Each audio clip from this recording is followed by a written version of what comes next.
The rain hammered down on the valley as if it meant to drown the whole mountain that night, and Delia Voss, a 27-year-old single mother, with calloused hands and tired gray eyes, sunk deep from too many sleepless nights, was hunched over an old wooden cart, pushing her 4-year-old daughter down a muddy forest road as the little girl coughed in the dark. She'd just finished her shift at the rural clinic, with nothing but a few loose coins and a dry crust of bread in her pocket, when her foot caught on something cold and soft in the drainage ditch. A man, broad-shouldered, heavy, his coat soaked through with blood,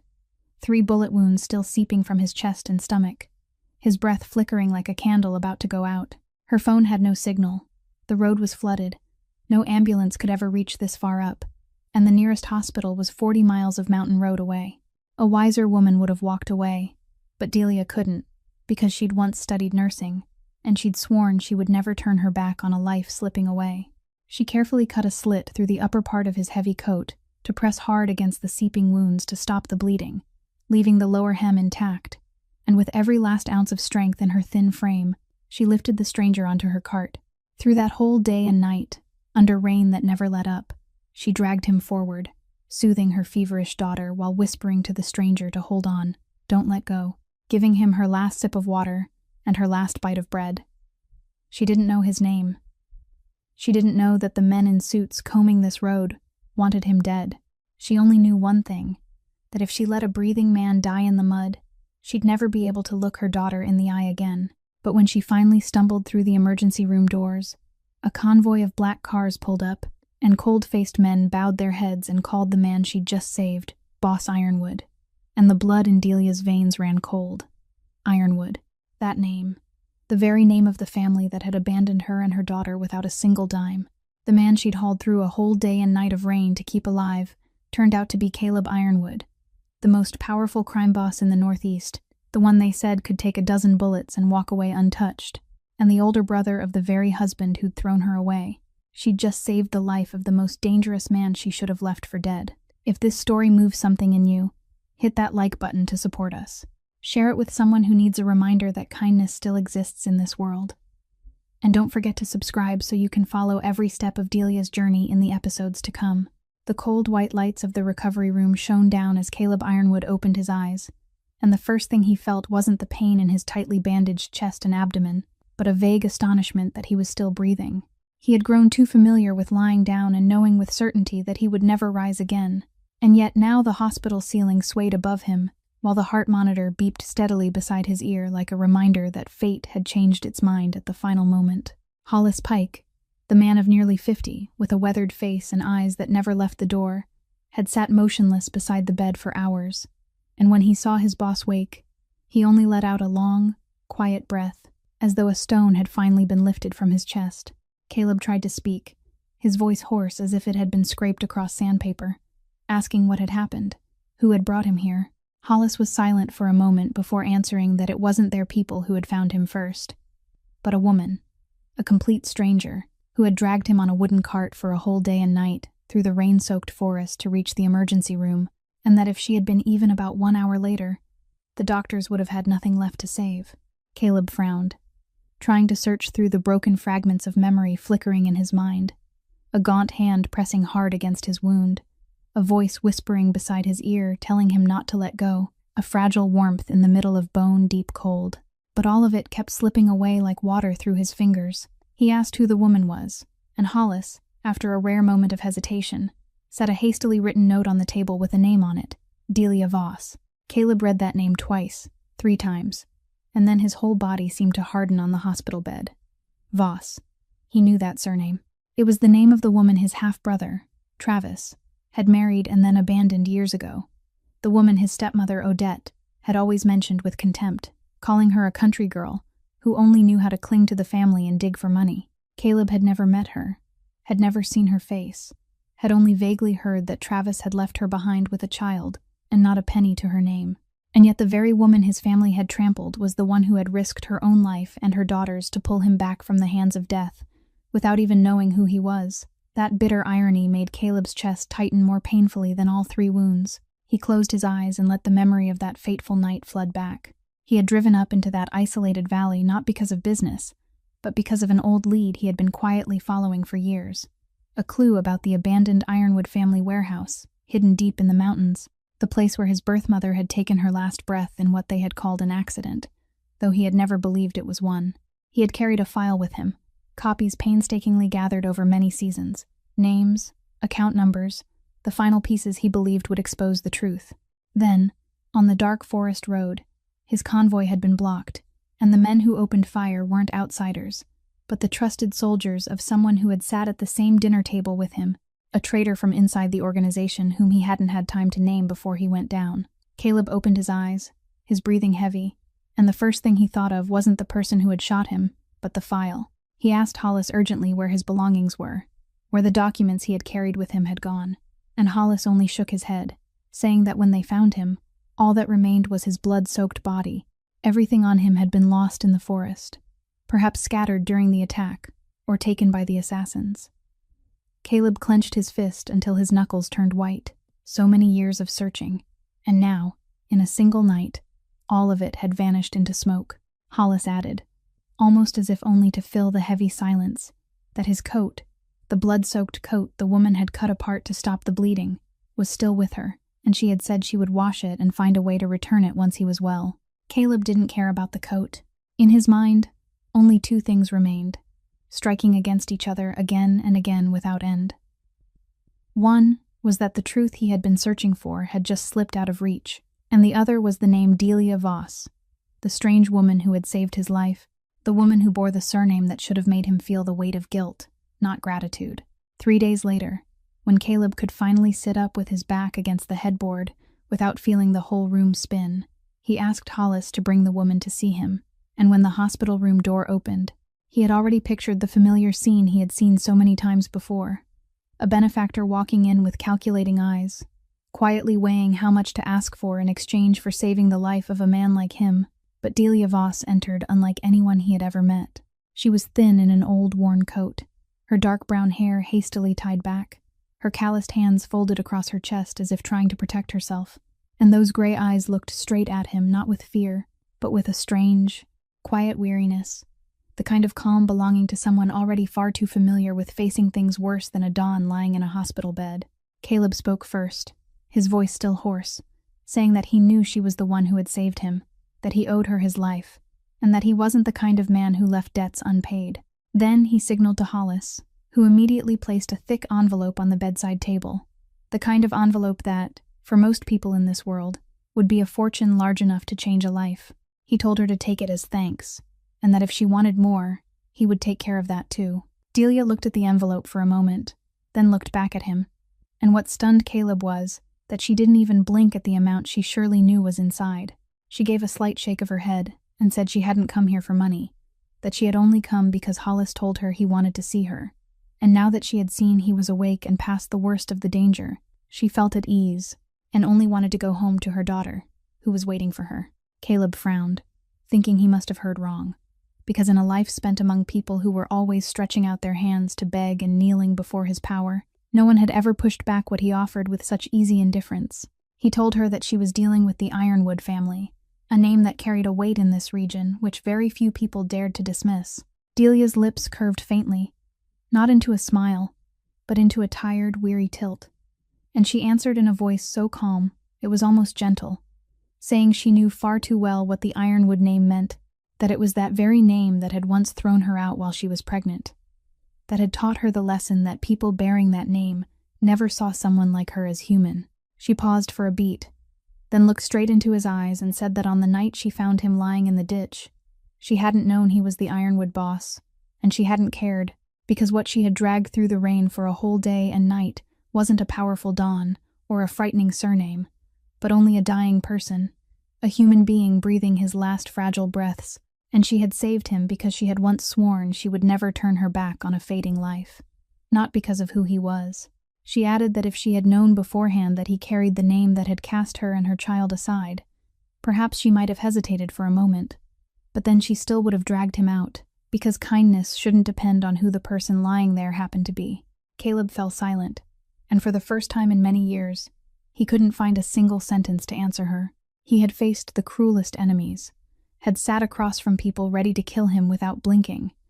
and yet this thin woman, who had nothing in her hands but a child and an unbearably stubborn heart, made him feel as though he had been stripped of his sharpest weapon, power, because to her it had no weight at all. Delia bowed her head slightly, pushed the envelope back toward him untouched, then turned toward the door, and Caleb only managed to call after her that as for his coat, she didn't need to trouble herself with returning it, but she stopped at the threshold and said softly that she would wash it clean and send it back, because what belonged to someone should return to that person, and she wasn't used to keeping things that weren't hers, even if it was only a torn coat. Then she left, leaving behind the most powerful man in the Northeast lying in a hospital bed, stunned for the first time in his life by an indifference that money could never buy. After Delia left, her thin figure and calm gray eyes haunted Caleb for days, and a man like him, who was used to controlling everything by knowing everything, couldn't bear the vague uncertainty surrounding someone who had saved his life, so he quietly ordered Hollis to find out everything he could about that woman. A few days later, Hollis placed a thin file on the table, and what Caleb read inside it left him sitting in silence for a long time beside the hospital window. Delia Voss had grown up without a father or mother, one of the children left behind in an old charity home buried deep in the Appalachian Hills, where she had learned to care for herself and the younger children when she was still too little to understand what a family was. She had once tried to escape through education, enrolling in a nursing program with the dream of one day wearing a white coat, but that dream broke halfway when she met Travis Ironwood, the man who came to her with sweet words and promises of a home, only to disappear without a goodbye when she was carrying a tiny life inside her, leaving her behind with a growing belly and 2 empty hands. The file stated clearly that when she came to the Ironwood family hoping for some small measure of responsibility, they drove her away as if she were a beggar. And it was Odette, Caleb's stepmother, who had created the story that she was nothing but an opportunistic girl trying to dig money from a rich family. A convenient slander used to wipe away every trace of obligation. Caleb frowned, because the version of the story he had vaguely heard years ago, the version Odette had whispered through the whole family,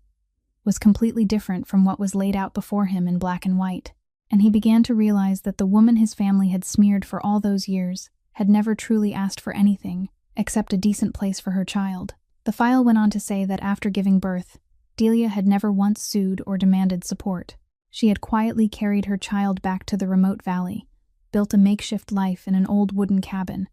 worked during the day as a nursing aide at the local clinic, and took in laundry at night for people in the area to earn a few extra coins. Her little daughter, a 4-year-old girl named Posey, lived with asthma,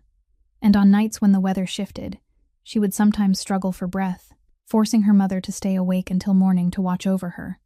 And each time it happened, it meant another medical bill Delia's meager wages had to bear. Caleb stopped when he reached that part, his finger gently brushing the line of text,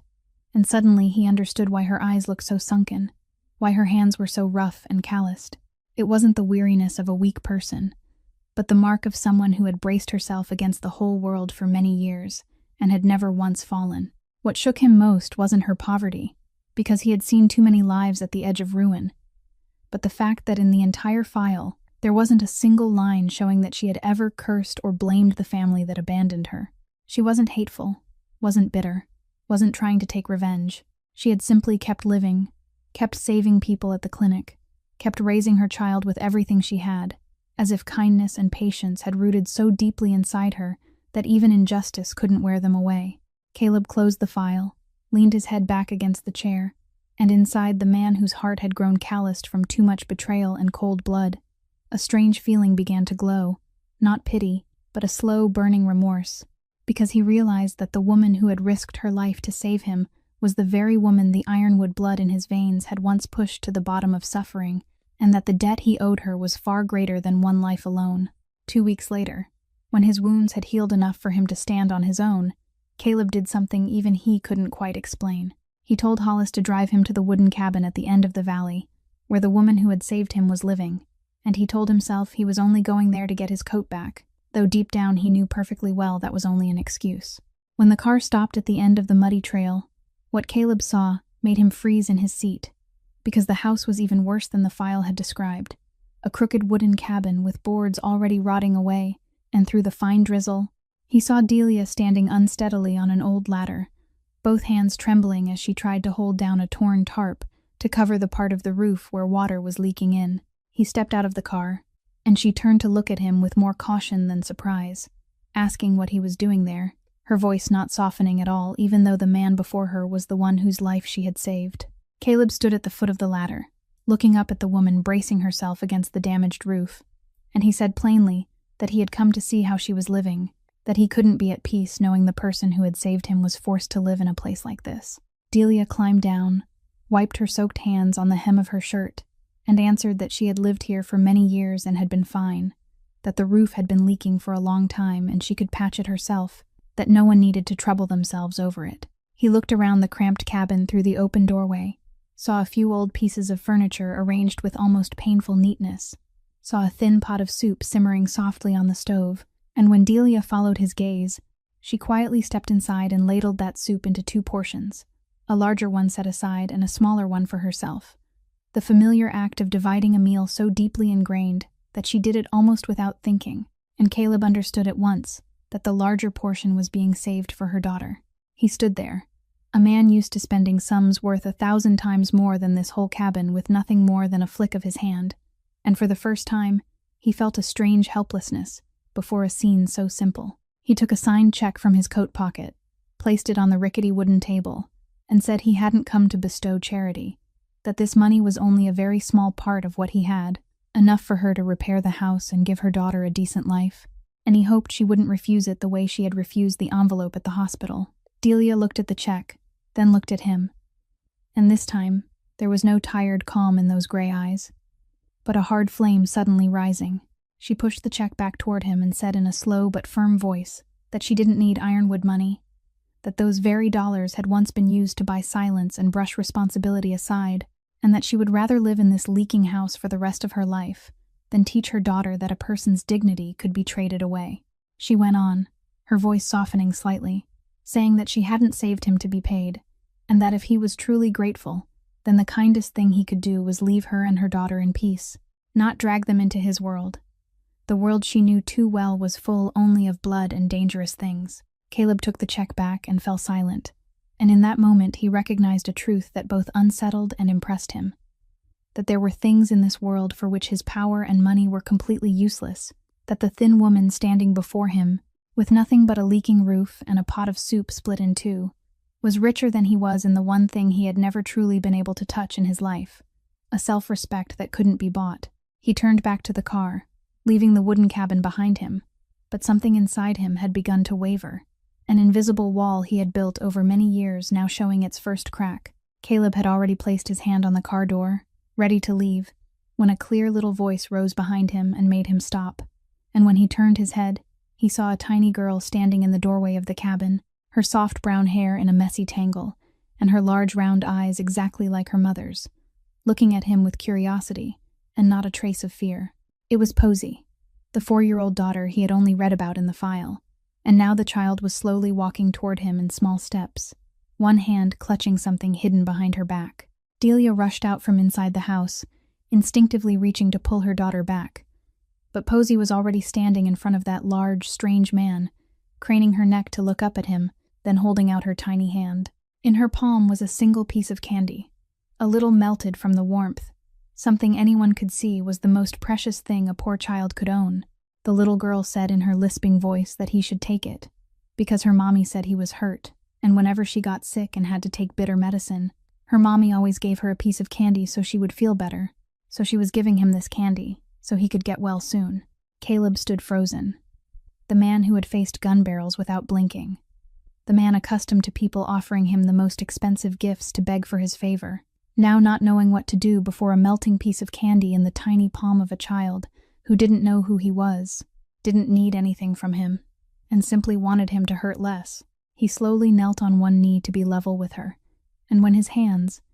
that had touched so much darkness, gently brushed against that small warm hand to accept the candy, something in his chest tightened until he could hardly breathe, a feeling he had lost long ago, back when he was still a child who hadn't yet been taught by life that kindness was a luxury. He softly thanked her, his voice turning unusually hoarse,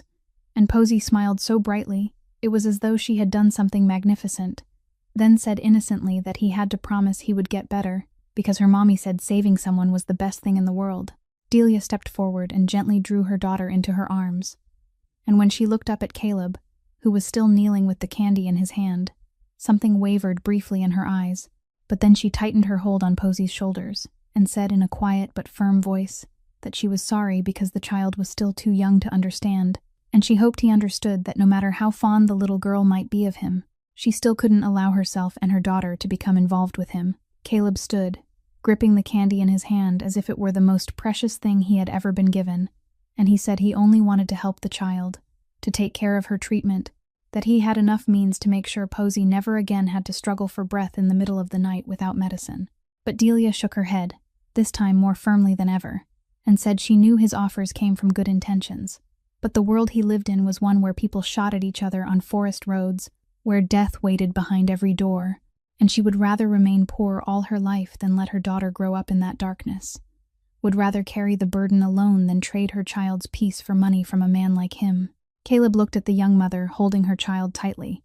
and for the first time in a life used to giving orders and getting everything he wanted, he was refused so completely that he had nothing left to say, not because people feared him or hated him, but because someone had placed dignity and her child's safety above everything he could give. He got into the car and left, his fist still clenched around the melted candy, and all the way back, the image of that little girl holding out the most precious thing she had kept returning again and again in his mind, wearing away at the hardened shell he had believed nothing could pierce, until he realized that what he had just received from a 4-year-old child carried more weight than all the money and power he had gathered throughout his life. Peace didn't last long, because only a few days later, a sleek luxury car that looked painfully out of place pulled up in front of the wooden cabin at the end of the valley, and out of it stepped 2 people Delia had never thought she would have to face again. Travis Ironwood,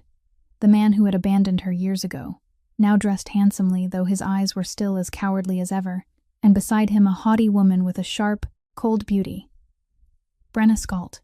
the new lover everyone in the region knew, was the daughter of a wealthy construction contractor. Delia stood blocking the doorway, instinctively glancing behind her, where Posey was playing with a few old toys. Then she pulled the door partly shut so the child wouldn't hear, because her first thought was always to keep her daughter away from every storm. Travis cleared his throat and said he had come here because of Posey, that whatever had happened in the past, the girl still carried Ironwood blood, and it was time she lived a life worthy of that name, which meant he wanted to take custody of the child he himself had once denied. Delia listened, and thought for a moment that she must have heard wrong. She asked what right a man who had abandoned his child before she was even born, who had never once looked after her, who had never paid a single cent in support, had to now claim the right to be her father. Brenna stepped forward, her lips curling into a contemptuous smile, her eyes sweeping around the shabby cabin before she said in a voice full of mockery that a child with noble blood couldn't grow up in a leaking shack like this, that no court would ever believe a dirt-poor mother like Delia could raise a child properly, and that she ought to be sensible and hand the girl over voluntarily before things became ugly. Delia clenched her hands so tightly, her nails dug into her skin, but she didn't let her anger burst out, because she understood that any heated reaction from her right now could be used by them against her in court, so she only said in a trembling voice that she tried to keep calm that Posey was all she had, that she had raised her daughter alone with sweat and tears for 4 years, and that no one would be able to tear the child from her arms. But what chilled her wasn't the threats, it was the way Travis carelessly revealed the true motive, when he blurted out something about the family trust fund, the fund old Mr. Ironwood had established with a cruel clause, stating that the enormous fortune could only be released to an heir who was a direct blood descendant of the family. And now, since Travis still had no other child, Posey was the only legitimate granddaughter, the key that could unlock an entire fortune. Delia suddenly understood everything, that they didn't care about the girl as a child at all, but only saw her as a ticket to money, that whoever gained custody of Posey would control the cash flow of the whole trust fund. Brenna, as if afraid Travis would say too much, quickly cut in, but in her irritation she exposed another piece of the puzzle when she mentioned that Travis's mother, Odette, had already arranged everything neatly, had given Travis the task of holding part of the fund's records in his name, because the matter needed someone who rightfully bore the Ironwood name to stand forward, and that once they got the child, everything would run smoothly, just as Odette had planned. Delia remembered every word while keeping her face silent, then said plainly that she would never sign any papers, that she would fight to the end to keep her daughter, even though she knew very well she was only a poor, lonely woman standing against an entire powerful family. Travis and Brenna left, leaving behind a warning that she should prepare herself for court. And when the luxury car disappeared beyond the bend, Delia leaned back against the door, feeling for the first time in years true fear tightening around her chest. Not fear for herself, but fear that the little child innocently playing behind that door might one day be ripped from her arms, simply because of the greed of the people who shared her blood. That evening, inside the vast villa lying silent as a tomb where he was recovering, Caleb sat by the window with a glass of liquor he hadn't touched, when Hollis stepped in and reported what his men had observed in the valley, that Travis and Brenna Scalt had gone to the wooden cabin, that they had threatened to take custody of the little girl, and that behind it all was the family trust fund for which Posey had accidentally become the key. Caleb listened in silence, but when Hollis finished speaking, he realized his fingers were gripping the crystal glass so tightly they nearly cracked it, and a strange feeling rose inside his chest, a slow, burning anger he himself couldn't explain. He had witnessed countless cruel schemes in his world, had grown used to watching people betray and devour one another for money, and yet no plot had ever made the blood in his veins boil the way this one did, now that its targets were the woman who had risked her life to save him, and the little girl who had placed her last piece of candy in his hand. Caleb asked himself why he cared so much, why the troubles of a poor mother and a child who shared no blood with him could leave him sitting there restless and unable to settle, and he found no answer. He only knew that each time he thought of Brenna's contemptuous face and his brother's cowardice as they tried to steal a child from her mother's arms, something inside him wanted to rebel. But what kept him sitting in silence the longest wasn't the anger. It was the name Hollis mentioned at the end of the story, Odette, the stepmother who had been pulling the strings behind this entire play. Caleb leaned his head back against the chair, letting memory draw him into the old years, and for the first time in a very long while, he began to string together scattered fragments he had never before placed side by side. He remembered the version of the story Odette had once whispered through the whole family about Delia, that she was only an opportunistic little gold digger, a slander that now, after reading the true file, he knew was a complete lie. And if Odette had lied about Delia so smoothly, he began to wonder what else she had lied about, how many false stories she had woven to cover her true calculations. A vague instinct began slipping through Caleb's mind, a chilling intuition sharpened by years in the underworld, telling him that the woman wasn't simply a greedy stepmother trying to seize wealth, that behind her elegant, dignified appearance, something far darker was hiding. Then, like an invisible thread pulled taut between the present and the past, that thought struck the oldest pain in his heart, the death of his birth mother years ago, the so-called accident at the abandoned warehouse he had never believed, the very reason that had led him onto that fateful forest road that night. Caleb suddenly felt a hazy connection slowly taking shape between the woman who had lied about Delia, the trust fund she was desperate to control, and the mysterious death of his mother, even though he couldn't prove anything yet, even though it was still only an instinct without a body. He set the glass down on the table, rose, and stepped out onto the balcony, letting the night wind move through him, and in that moment, he understood that he couldn't remain on the outside any longer, that protecting Delia and Posey was no longer merely about repaying the debt of his life, but had become part of something larger, a buried truth to which perhaps both he and that woman had been bound by fate without realizing it. Caleb lifted his eyes to the thick darkness covering the distant mountains, and for the first time after years of living in hatred and calculation, he felt an unfamiliar resolve begin to glow inside him, not to possess or take revenge, but to shelter two people whom life had placed into his hands in the strangest way. Knowing full well that Delia would never accept a single dollar from his hand, Caleb found another way, one quiet enough not to touch her stubborn pride, and he called the manager of the local clinic where she worked, secretly sending in a large donation under the name of an anonymous charitable fund, with the only condition being that every cost of Posey's asthma treatment had to be fully covered without her mother having to pay one more cent. He instructed them that absolutely no one was to mention his name, that everything had to be presented as an ordinary clinic assistance program for poor children, so Delia would believe it was only good fortune, and not the pity of someone carrying the Ironwood name. At the same time, inside his private office, Caleb summoned Hollis and gave another order, this one colder and sharper, asking Hollis to secretly trace every flow of money connected to the family trust fund, to peel back every layer of accounting papers Odette had kept hidden for years, because the instinct inside him had now hardened into a clear resolve that behind that fortune lay secrets she was willing to do anything to bury. Hollis accepted the order and quietly got to work, while Caleb knew he had just set in motion an investigation that could tear the Ironwood family open from within. But no matter how careful he had been, the awkward kindness of a man who had never learned how to give without being discovered still left a trace. And only a few days later, Delia happened to hear from a co-worker at the clinic that the strange donation hadn't come from a government program as she had believed, but from a hidden benefactor, a wealthy man who had only recently appeared in the valley. It wasn't hard for her to trace who stood behind it, and that very afternoon she went straight to his residence, knocked on his door with gray eyes blazing with the same angry fire he had glimpsed before, then asked him directly whether he had secretly used money to interfere in her and her daughter's lives after she had made it clear that she didn't need it.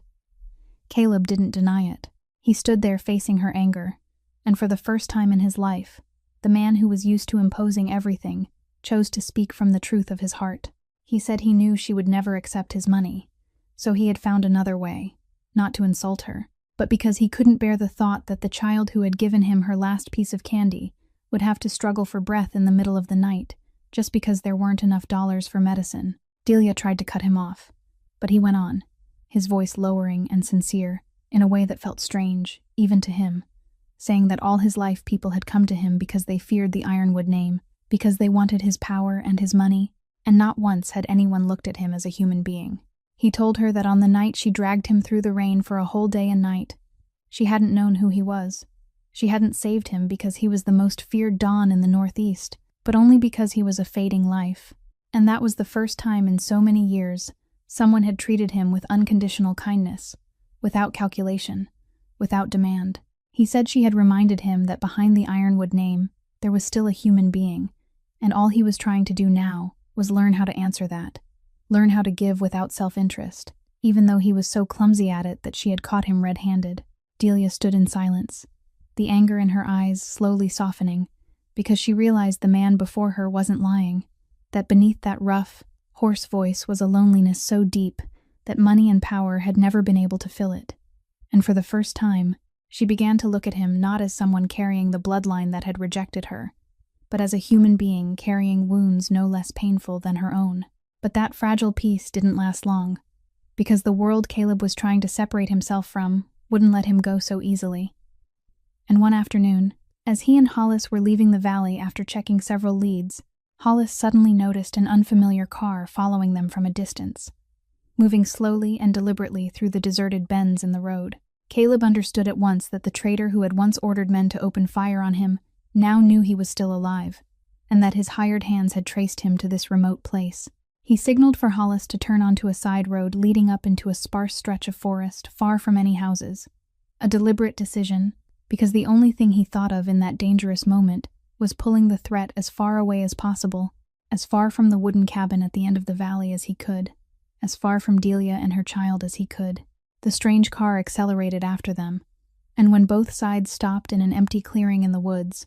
a tense confrontation broke out in the fading afternoon light. Caleb and Hollis, though one of them still hadn't fully healed from his wounds, were far more seasoned than the young hired men the traitor had sent, and after a few brief moments of chaos, those men realized they had underestimated the man they thought they could easily finish, then hurriedly retreated, leaving Caleb standing in the deserted forest, with his breath coming hard, and one side of his body throbbing from the old wound that hadn't yet recovered. Hollis stepped forward to support him,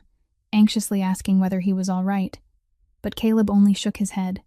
his eyes not on the enemies who had just fled, but turned toward the distance, where the faint shape of the valley could be glimpsed beyond the trees, the place where a woman and a child were living their quiet lives without knowing danger was circling nearby. In that moment, a fear Caleb had never known before closed around his chest. Not fear for his own life, because death had become so familiar to him that it no longer seemed frightening, but the fear that his presence in this place, his footsteps toward that wooden cabin, his visits to Delia and Posey,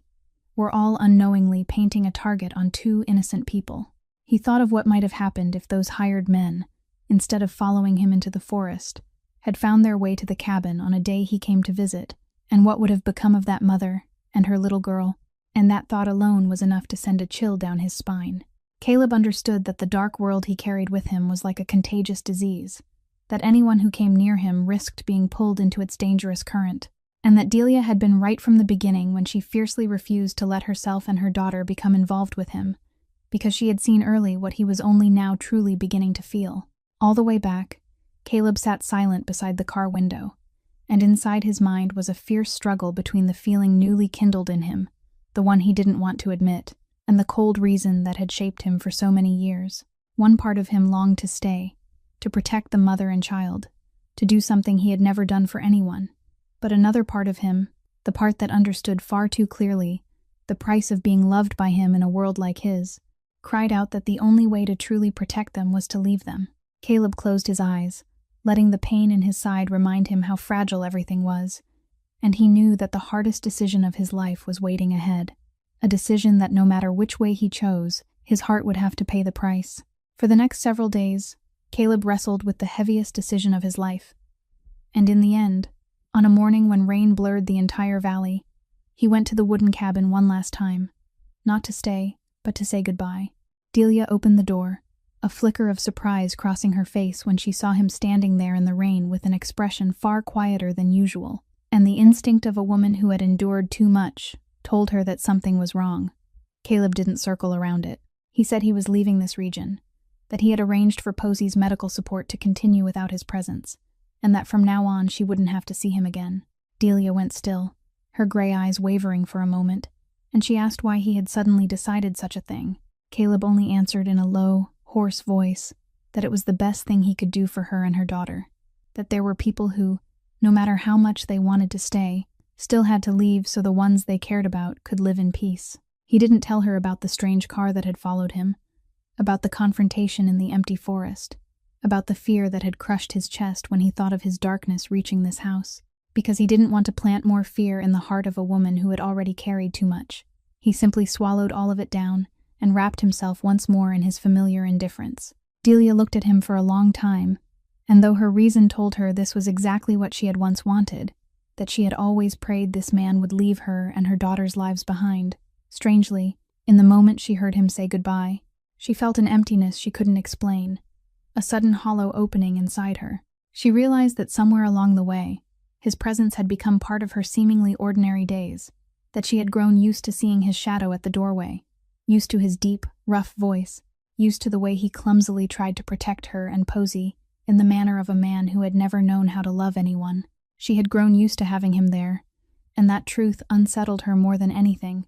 because it went against every wall she had built around her heart for years. Caleb looked at his old coat, resting on the wooden chair nearby, the blood-stained garment he thought had lost its purpose, and told her softly that he was glad she was safe, completely unaware that the truth he had been searching for all his life was still woven into its seams. He hesitated for a moment as though he wanted to say something more, but in the end he only told her softly to take care, to look after Posey well, and that if anything ever happened, even if she didn't want to be involved with him, she could still turn to Hollis at any time. She nodded, her throat too tight for words,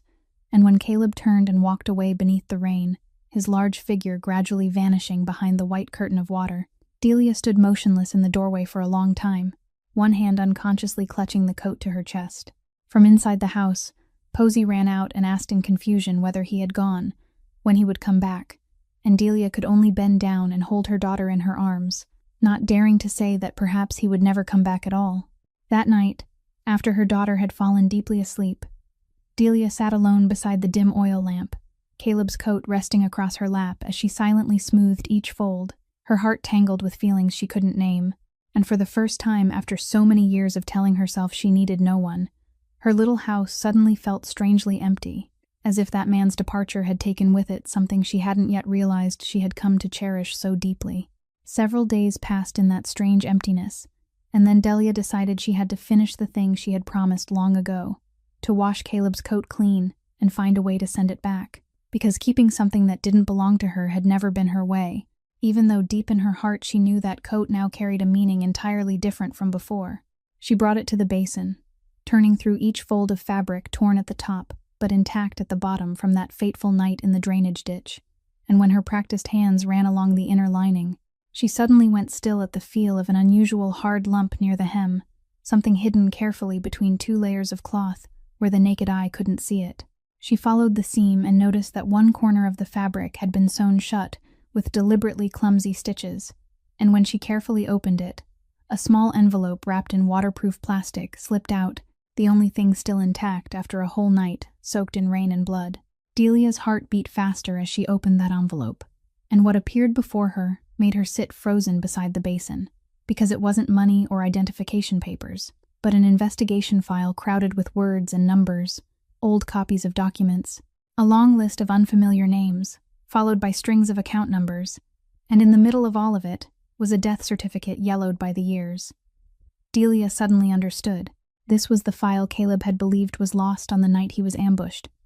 The precious material he had carried on him and thought had vanished forever somewhere in the forest, but all this time it had been lying quietly inside the very coat she had kept. She meant to fold the file closed, telling herself this was his private matter and she shouldn't pry. But the eyes of someone who had once studied medicine accidentally swept across the death certificate, and something abnormal made it impossible for her to look away. The paper stated that the woman had died in an accident, but the description of her injuries contradicted the concluded cause of death in a strangely obvious way. Details that only someone with medical knowledge like Delia could recognize as not fitting together, as though someone had deliberately written a conclusion that didn't reflect what had truly happened to the victim's body. Delia shivered, because with her professional eye, she knew for certain that the injuries described here couldn't possibly be the result of a simple accident, that behind this death there was something hidden by a human hand. And when she continued reading down the list of names and numbers, her heart seemed to stop when she saw one familiar name appearing again and again. Odette Ironwood, the stepmother Travis and Brenna themselves had mentioned as the person pulling the strings behind the entire plot to take her child. But what truly chilled Delia to the bone lay below that. When her eyes stopped on the name of a prominent charitable fund. It was a well-known organization that had heavily sponsored the local clinic's general programs for years. A fund she and her co-workers had long praised and believed was completely clean and honest, now exposed as nothing more than Odette's personal tool for financial crime. Delia's whole body trembled as the scattered pieces began threading themselves together inside her mind. The woman dead on a death certificate full of contradictions. Odette's name tied to murky streams of money, and the charitable fund standing in the middle of it all like a cover. Everything forming a tangled spiderweb whose single strand she had just touched by accident. She sat there for a long time beside the basin of water that had gone cold, both hands gripping the file tightly, and she understood that fate had just placed something terribly dangerous in her hands, a secret Caleb had perhaps spent his whole life trying to find, and that from this moment on, whether she wanted it or not, she had become the keeper of the final piece of a truth buried for so many years. All that night, Delia couldn't close her eyes, the file lying on the table like something that burned and haunted her mind at the same time. And inside her rose a violent struggle between two versions of herself. One part of her, the part too exhausted by the storms of life, screamed that she should burn those papers, that she was only a poor mother, with nothing but her little daughter, that becoming involved in the secrets of a powerful family, with murky streams of money and a covered-up death, was no different from pushing herself and her child toward death. But the other part of her, the part that had once sworn to her conscience that she would never turn away from the truth, just as she would never turn away from a human life, wouldn't allow her to close her eyes and pretend not to see, because she knew the woman in that death certificate full of contradictions was Caleb's birth mother, the mother of the man who had once held her daughter's hand and accepted her last piece of candy as if it were a treasure. She thought of the loneliness in his eyes when he confessed that no one in his life had ever treated him as a human being, thought of the way he had quietly left to protect her and Posey, and she understood that he deserved to know the truth about his mother's death, no matter how dangerous that truth might be. By dawn, Delia made her decision. She found Hollis's contact number, the one Caleb had once given her, and only a few hours later, the man returned to the valley and stood before her with tension on his face, as she placed the file into his hands and said this was the very thing he had thought was lost. Caleb opened the envelope, and seeing the documents he thought were lost forever, his whole body was shaken so deeply that his hands trembled. He had searched for this for so many years, had paid for it with 3 bullets in his body, and yet it had been safe all along in the hands of the woman who had saved his life. The two of them sat down at the rickety wooden table beneath the oil lamp and began turning through page after page together, and each scattered fragment began fitting into place to form a terrible picture. Delia, with her medical knowledge, showed Caleb the contradictions in the death certificate, explaining that the injuries described couldn't have resulted from a natural accident, as the conclusion claimed that someone had deliberately twisted the truth about his mother's death. Caleb, with what Hollis had quietly uncovered about the money trail, added an even colder truth to it, that immediately after his mother's death, a massive life insurance payment had been released, and the person who arranged it and benefited from it was none other than Odette. They realized that his stepmother hadn't merely stood outside the tragedy by chance, but had very likely known in advance about the danger waiting for his mother at the old warehouse, had deliberately given no warning, and after disaster struck, had quickly profited from the insurance money and used that death to push Caleb, her husband's son from another woman, out of the inheritance line, clearing the way for her own child to seize the entire family fortune. When the truth lay fully exposed beneath the lamp, Caleb sat in silence, his fists clenched tight, all those years of hatred and suspicion now given a shape. And for the first time, he knew exactly who had stolen his mother from him. He looked up at Delia, the thin woman who had changed his life twice, once by saving him in the rain, and once by returning to him the very truth he had longed for. And in their eyes at that moment, a quiet understanding took form, an alliance that needed no vows. They understood that from this moment on, his battle and hers had become one, because the person who had taken his mother's life was also the one now setting a trap to steal Posey, and only together would they have a chance to bring down the cruel woman hiding behind that mask of nobility. Only a few nights after the silent alliance between them was formed, an unexpected crisis erased completely the fragile line both of them had still tried to keep between them. In the deep quiet of night, Posey suddenly turned in her sleep and began having an asthma attack, her breathing growing labored enough that Delia woke at once. As a mother used to facing nights like that, and as someone with medical knowledge, she didn't panic. She gently helped her daughter sit up, soothed her with a soft voice, and with calm hands took the familiar inhaler to help her breathe more easily. But that night the child's struggle for air lasted longer than usual, and a mother's instinct told Delia that this time her little girl needed to be taken to the hospital. In that troubled moment, as she looked out at the black night and the silent forest road, with not a single car in sight, Delia suddenly remembered Hollis's contact number, and almost by instinct, she called it, trying to keep her voice steady though her heart was in turmoil. The person who answered wasn't Hollis but Caleb himself, and after hearing only a few words from her about Posey's condition, he immediately told her to get ready, that he was already on his way. Caleb, the man who had left the valley to keep her and her daughter safe, turned his car around without a second's hesitation and drove into the night, racing along the winding mountain roads beneath the dim sweep of his headlights, with only one thought in his heart, that he had to reach the child as quickly as he could. When he arrived, he didn't waste a single word. He only took Posey gently from Delia's arms, held the little girl against his broad chest with the care of someone carrying the most precious thing in the world, then got both mother and daughter into the car and drove straight to the nearest hospital. All along the way, he kept his voice low and steady as he spoke to the child, telling her to breathe slowly, that they were almost there, that he was here now, and his solid calm seemed to pass into Delia as well, easing some of the fear that had been tightening around her chest. When they reached the hospital, Caleb carried Posey down the long corridor, and because she received emergency care in time, it was only a little while before the child's breathing evened out again, color slowly returning to her cheeks, and the danger passed almost as swiftly as it had come. Once Posey had drifted into peaceful sleep on the hospital bed, her breathing light and relieved, Delia sat beside her, holding her hand, while Caleb leaned against the doorway, and in that quiet room, the two of them exchanged a look that needed no words. Delia suddenly realized that the man who had told himself he had to leave her and her daughter to keep them safe was the first person she had thought of when her child was in danger, and that he had come back without a moment's hesitation, even though it went against the painful decision he had made. And Caleb, as he looked at the exhausted young mother resting her head beside her child's bed after the long night, felt something warm rise inside him, something he had never known before, the feeling of being needed, of being trusted, of becoming someone's shelter, not because of his power or his money, but because of who he was. The line they had both tried to build between them, the line of caution, of defensive walls, of fear over two worlds that seemed too different, quietly dissolved in that moment, making room for a bond neither of them could deny. As dawn slowly came, and the first rays of sunlight shone through the hospital window, Caleb gently draped his coat over Delia's shoulders as she dozed, and he understood that no matter how far he tried to run, his heart now belonged to the small wooden cabin at the end of the valley, to the strong woman and the child who had taught him what unconditional love truly meant. A few days after Posey had recovered and returned to the wooden cabin, Caleb came one afternoon while the little girl was sleeping soundly, and this time he didn't come as a benefactor or a protector, but as a man who had finally dared to face his own heart. He stood before Delia on the porch, and in that familiar, low, rough voice,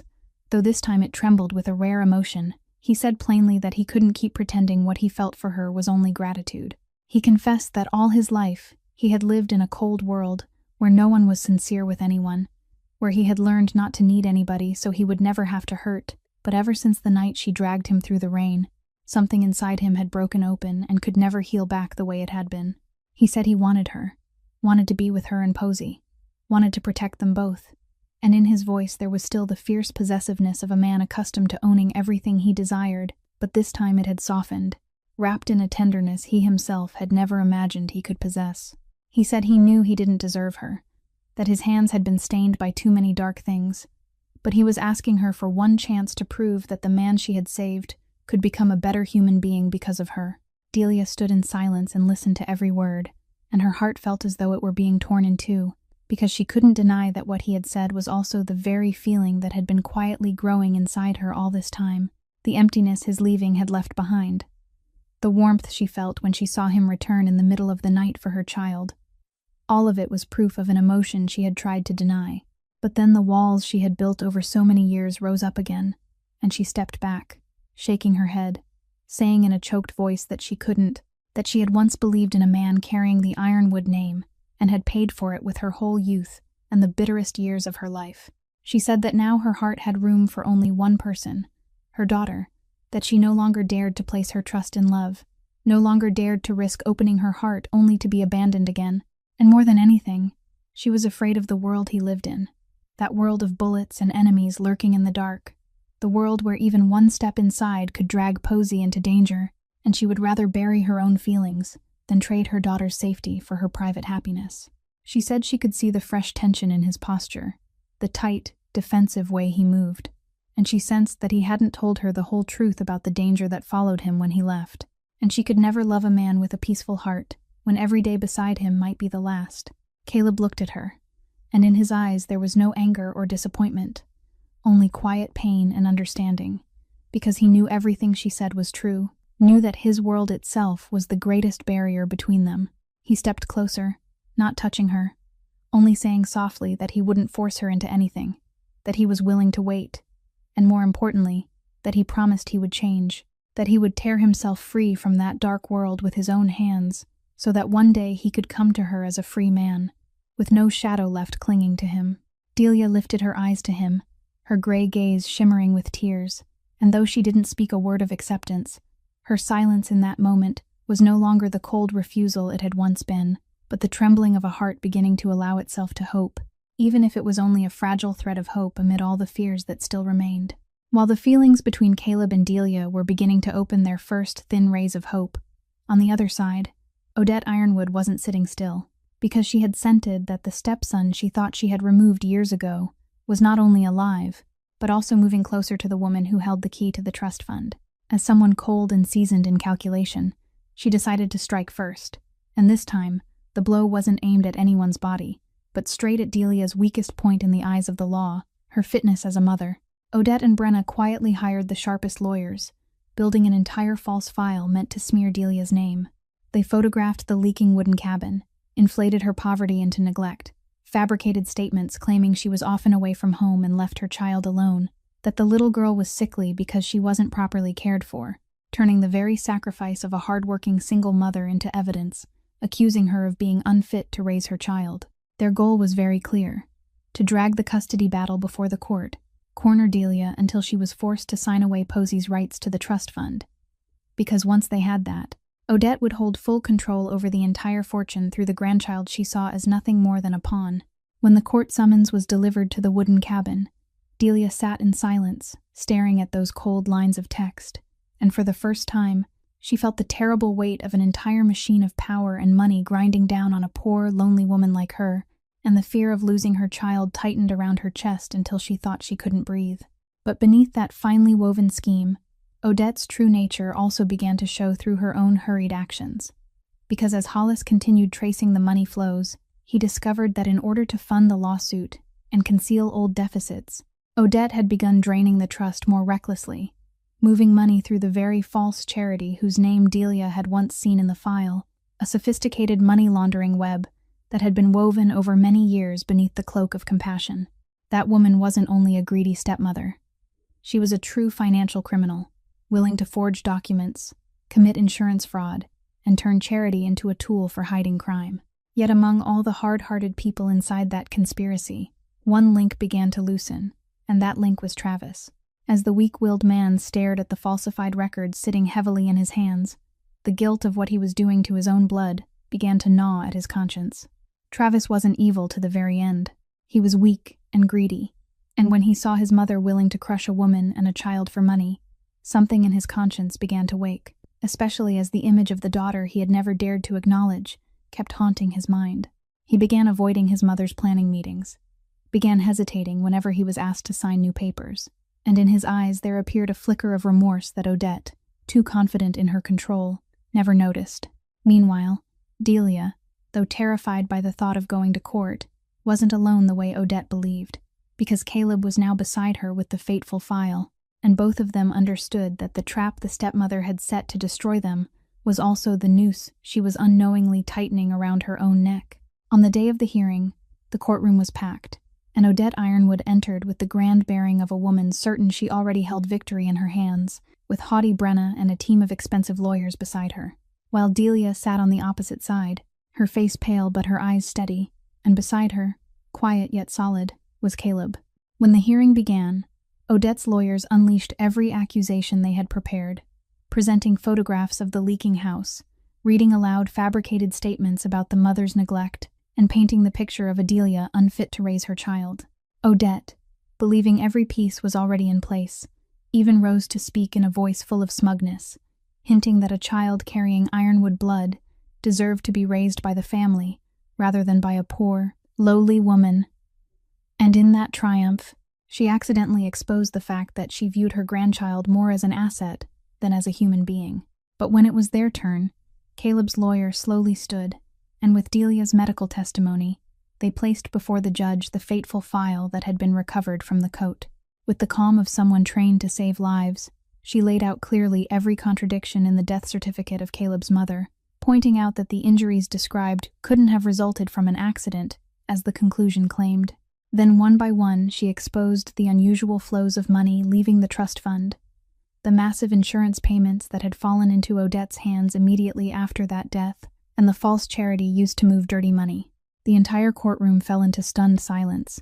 Odette's face shifting from triumph to a deathly pallor, and she began loudly denying everything, calling it all slander and lies, but her panic only drew more suspicious eyes toward her. At that most tense moment, something no one expected happened, when Travis slowly rose in the courtroom, his face drained of color but his eyes lit with a resolve no one had ever seen in him before. In the days before, he had secretly gone to see Posey once, standing at a distance and watching the little girl he had once denied laughing innocently, and the moment she naively lifted her face and looked at him with eyes exactly like his had awakened in that cowardly man,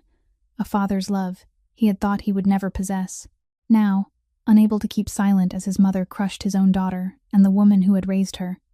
Travis took out with trembling hands the real ledgers of the trust fund that Odette had placed in his name for safekeeping, handed them to the investigator, and in a choked voice confessed everything his mother had done, from profiting from the death years ago to the money laundering network that had lasted for so many years. Those ledgers were the final hard evidence that closed every path of denial, and the insurance fraud investigator immediately stepped forward and announced that Odette Ironwood was under arrest on a series of charges including insurance fraud and money laundering. As Odette was led away amid whispers of shock, her face twisted with hatred and disbelief, while Brenna, who had only clung to Travis and the family for money, saw the ship beginning to sink and quickly slipped away, quietly leaving the courtroom without daring to look back. Delia stood there, both hands trembling, tears rolling silently down her cheeks.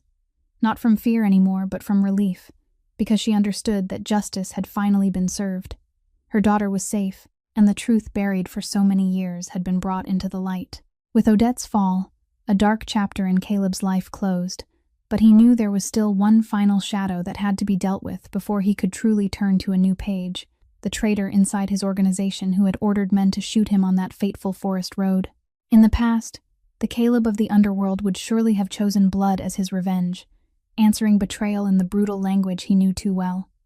But now, after everything he had gone through with Delia and Posey, he realized he no longer wanted another drop of blood-staining hands that already carried too many marks. Instead of guns, Caleb chose a path he had never once imagined before. He used his own intelligence, his network of connections, and the evidence Hollis had quietly gathered to expose the traitor, tracing every hidden transaction, every collusion with rival factions, then silently delivering the whole file into the hands of the proper authorities. The man who had once believed he could take Caleb's place with a bullet in the back was finally trapped by the law itself, stripped of all power and dragged into the light, not falling in a bloody purge but collapsing under the weight of justice. And Caleb realized that this ending brought him more peace than any revenge he had ever imagined. When the final shadow had been ended, Caleb stood before the greatest crossroads of his life, because the entire underground empire he had built and ruled for so many years still lay in his hands, and he could continue down that road of power, as he always had.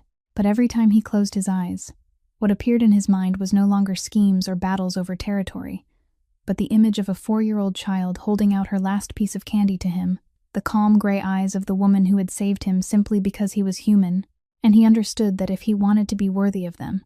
if he wanted one day to come to Delia as a free man just as he had promised, then he had to be brave enough to let everything go. And so Caleb made the decision he had never dared to imagine in his life. He began dismantling and transferring his empire, step by step withdrawing from the underground operations, handing power over to people he trusted, on the condition that they bring everything back within the bounds of the law. He poured his strength into turning what had once lived in darkness into lawful and transparent businesses,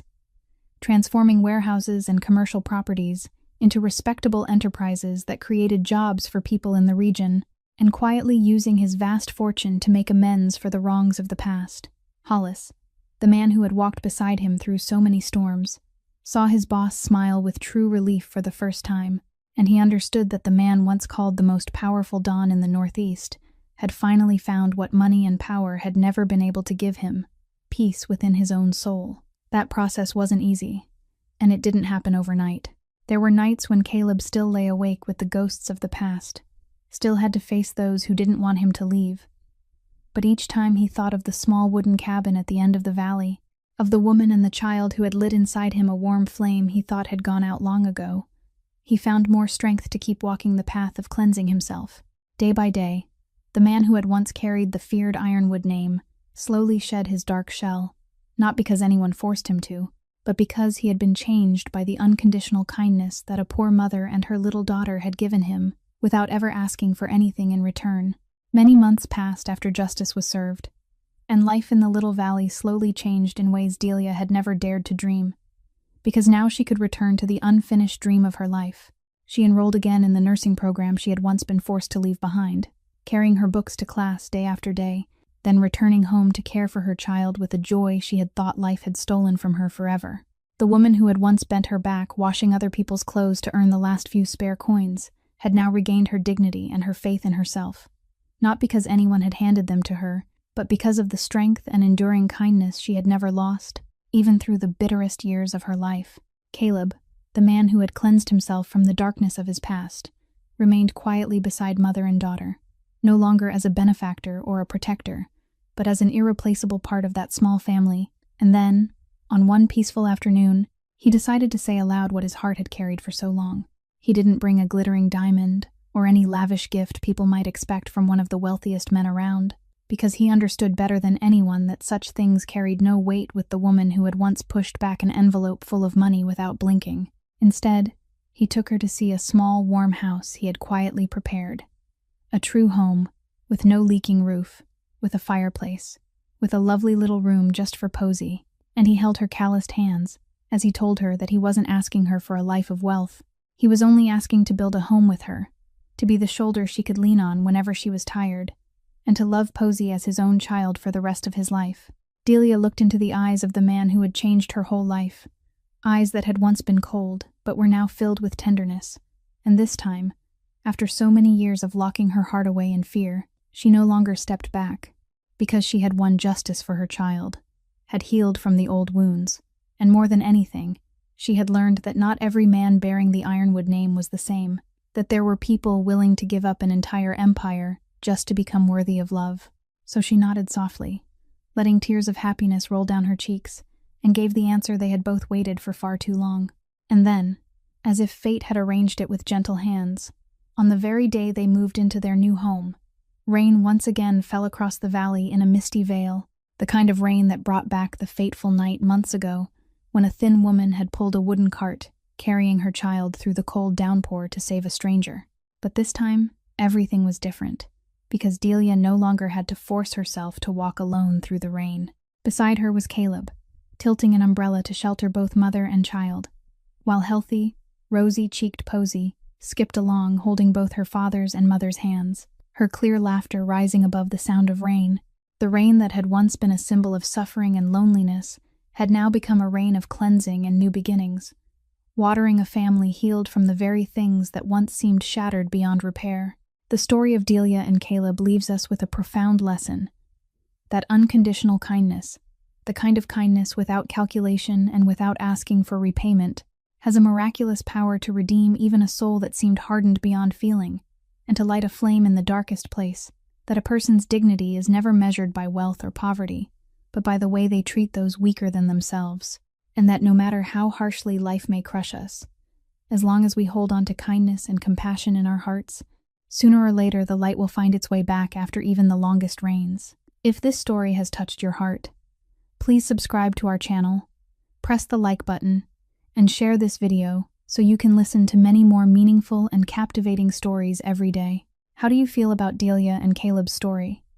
And do you believe in the healing power of kindness? Please leave a comment sharing the feelings from deep within your heart, because we always hope to hear your honest voice. Thank you for taking the time to listen to today's story in full. May everyone watching this video always have abundant health, a joyful life, peace, and love every day. Goodbye for now, and see you again in the next stories.